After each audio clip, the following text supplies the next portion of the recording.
Bienvenue en dessous des bibliothécaires, bonjour à tous. J'avais dit à peu près que j'essaierais de faire un retour sur le Pupkin Autumn Challenge. Vous vous souvenez qu'on avait fait une petite vidéo, vous pouvez la retrouver par là, vous cliquez.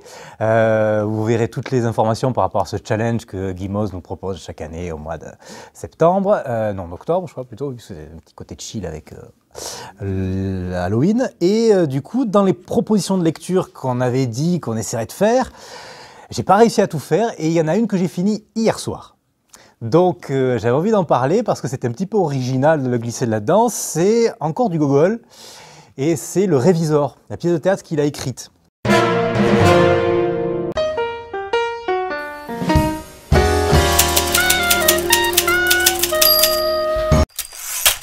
Alors pourquoi j'avais envie de vous en parler?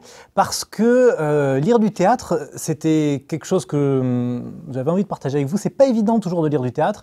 Moi je trouve que c'est un peu compliqué. Par exemple, un roman, on le prend, on le met sur table de chevet, on le reprend, on peut faire des pauses. Et c'est vrai que le théâtre, il faut arriver à se prendre un temps et à le lire, je pense, à peu près dans un espace donné, quoi, sans faire trop de pauses. Et moi, au début, Le Révisor, j'ai lu le premier acte, je l'ai posé, et puis en le reprenant, ben voilà, ça allait pas.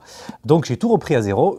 Et j'ai essayé de me faire ça d'entrée de jeu. Et c'est vrai que dans l'unité théâtrale, c'est ce qui fait l'intérêt de lire du théâtre. C'est d'être plongé dans un endroit, dans une ambiance, dans une langue, dans un rythme et dans quelque chose de comique. Parce que la pièce de théâtre de Gogol, c'est vraiment une satire de la bourgeoisie du 19e siècle. Alors, déjà dans Les âmes mortes, c'était vraiment ça, c'était la satire. Mais alors là, c'en est burlesque. C'est vraiment ridicule, quoi, en fait. L'intendant général du tsar qui est censé débarquer dans une province, donc toute la petite bourgeoisie, il pétoche, parce que le gouverneur en fait gère mal la situation, le directeur des postes n'est jamais là, le type qui s'occupe des hôpitaux fait très mal son boulot, etc., etc. Donc ce sont tous des bras cassés, ils piquent les impôts et donc ils sont nazes. Et donc bien sûr ils ont la pétoche parce qu'ils vont se faire contrôler. Sauf que qu'est-ce qui se passe? Ils vont se tromper de bonhomme.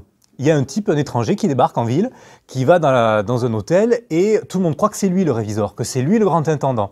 Et ils vont tous débarquer en mode « cher ami, chère noblesse, chère altesse » et ça va être un énorme quiproquo dont le personnage principal va évidemment en jouer, il va tous les racketter, il va repartir avec du fric et en les ayant eus. C'est burlesque, c'est vraiment une comédie de genre et de caricature à l'extrême de ces personnages-là et je trouve que ça fait quand même beaucoup d'écho avec notre temps actuel et certaines bourgeoisies locales qui parfois peut être un petit peu comme ça, pas vraiment très bon dans la moralité.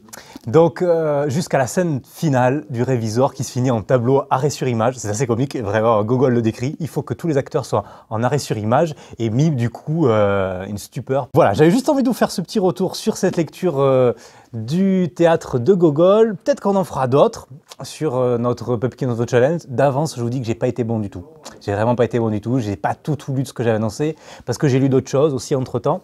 Mais il y aura certainement une série dont je vous parlerai, c'est Nausicaa, je l'avais dit, voilà, je suis dedans, j'avance petit à petit, et j'espère qu'avant Noël on y arrivera. Merci de nous suivre tous les jeudis soirs à 19 h, il y a une vidéo des bibliothécaires. On vous souhaite bon courage, on espère que les choses vont évoluer positivement et qu'on va se retrouver de visu très vite. À bientôt!